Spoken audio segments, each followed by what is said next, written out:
In this edition of The Russell Brown Show, I'm going to be demonstrating a great new feature found here inside of Adobe Photoshop CS4 Extended. And that feature can be found up here under the 3D menu, and it's called New Mesh from Grayscale. This will allow you to take a grayscale image and turn it into a 3D object. Okay, let's get started. Because in this project, I'm going to start with this 2D image as you see here. And then I'm going to convert it into a 3D image right here. And to do this, I'm going to use this new Mesh from Grayscale feature. Check it out. With the new Axis widget tool, I can rotate this around and we can go back into the canyon as if we were actually there. Okay, let's get started. Let's turn this 3D layer off and go back to our original 2D image right here. You could use any of the tools inside of Photoshop to create a grayscale image that you can turn into a 3D mesh. But in this case, I find the best results are achieved by using the grayscale channels which are already in every image. Here, under the Channels tabbed panel, you can see that every RGB image has a red, green, and blue channel. In this particular project, I find that the blue channel has the best overall contrast that can be converted into this 3D mesh. I have a standard light gray here for the plateaus, and then the valleys have a darker gray in them. I then click on the blue channel here, drag it here to the base of the Channels tabbed panel. Over this icon, let go, and it creates a copy. And I must make sure that I'm working on a copy or I will actually alter the image. So with my copy selected, the next thing I want to do is to soften this. The best results are achieved by blurring your copy of your channel so that the contours and curves on your 3D object are smoother. Here from the filter menu, I'm going down here to blur and over to Gaussian blur right here. Now, if I set my radius value for a low value like this, the edges are too sharp. If I set it for a high value, too soft. It's somewhere right here in the middle, right there, just like that. I now click OK. Now I select all my image, right like that. Then I copy it, and I'm going to go back over to my original RGB image and my Layers tabbed panel.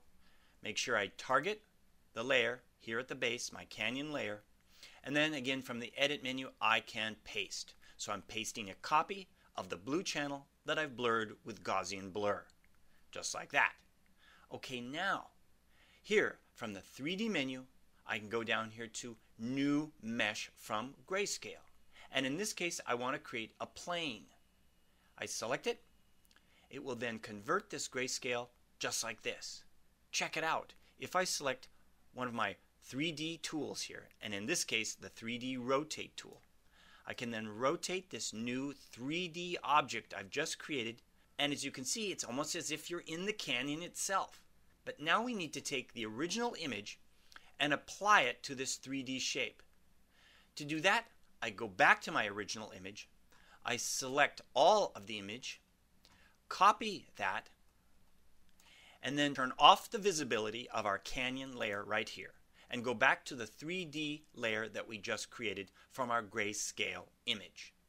We target this, and I want you to check these two items out right down here. The first is called diffuse right here, and the second is planar depth map. These are the two components which come with every file that's created with this new feature. The diffuse is the image itself which is overlaying the 3D mesh. And below it here, the planar depth map is the grayscale image that's used to create the 3D contours. What we want to adjust is the diffuse right up here. And it's right under this image called Layer 2. If I double click right here on Layer 2, it reveals the image which is being overlaid onto our mesh. If I now paste the original image of the canyon into this space under paste right here, I can then close this and then save it, and it will then update back here onto our 3D map. Did you see that? I merely replaced the image which was being used for the diffuse of this particular 3D object. What I want to do now is to get rid of some of the lighting effects which come with every 3D object, because I'd like to see this in its original color and texture. Here, from this icon, the 3D Scene tabbed panel will appear. And then down here, I can select Render Settings. And under Render Settings, under the Face style right here, I'm going to select Unlit Texture.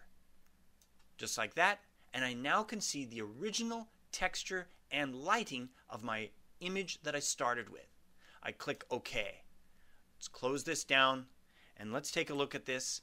Using my 3D rotate tools, I can look down here into the canyon and see all of the peaks and valleys which were created from the original image.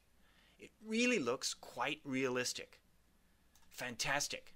There's one last thing I'd like to show. If I go back into my 3D Scene panel and down here to Render Settings again, I can then go over and check this box right here. Enable Stereo Rendering. With that checked and my stereo type of red-blue, I can adjust my parallax, in this case, up to a value of 50 to increase the dynamic values of this stereo effect.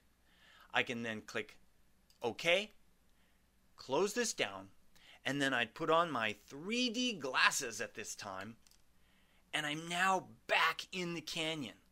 Incredible.